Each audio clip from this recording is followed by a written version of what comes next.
Hi everyone, my name is Wilder Garcia, and in this presentation I'll be talking about material designs. Uh, I belong to the group 51A or 16-1. My tutor is Diana Costanza Cruz, and I'm a student from the National Open and Distance University.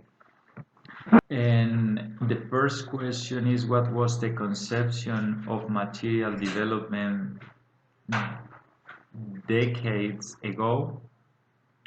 It was simply the production and campaigning a wide range of learning resources to illustrate methods. However, nowadays the teacher has taken into account the student's point of view in order to develop the material based on the materials they like to learn. The second question is, what does developing materials demand from teachers? Give at least 6 examples and explain them. The first one is teacher enhance motivation, improve self-esteem in students, and lower anxiety and prejudice. And in this point, teacher needs to keep the students' motivation.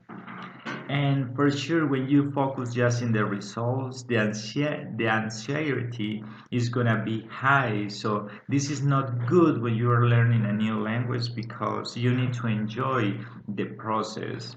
They must be helpful in sharing information, comparing with each other's learning.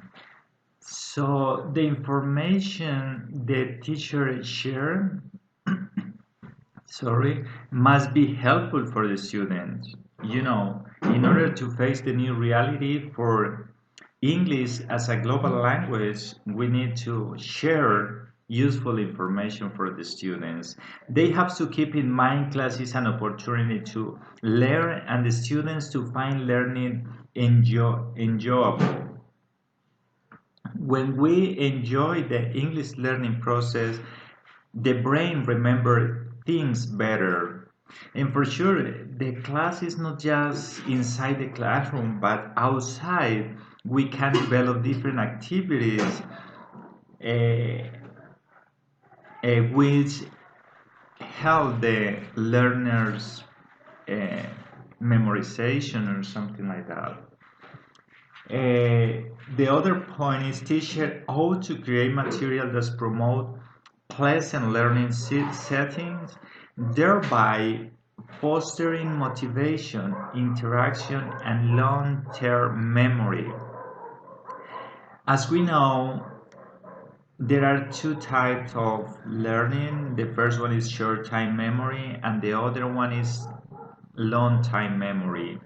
So when we learn based on the repetition, or we just create the English as a part of our life, that information is going to keep is going to keep in the long-term memory. So that kind of activities result so interesting and important to develop with the student. Teacher must see students as holistic, unique individuals, minimize differences and maximize similarities among students. Remember that students have different needs, different learning style, different dreams. So for that reason, we need to use different kind of material in order to to help all the students. What are the components of creating and adapting didactic learning materials? We have seven components. The first one is needs assessment, setting goals and objectives. For sure, this is an important point, because if we don't have clear the goals, we can work. We need to put all our effort in that goals.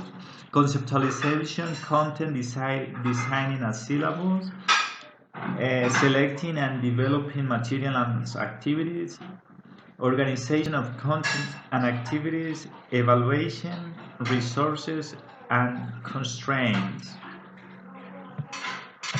In your opinion, what is the principal role of the teacher when designing language learning materials? The first point is help learners develop self-confidence. Relaxed and self-confidence learners learn faster. Be perceived as relevant and useful by the learner.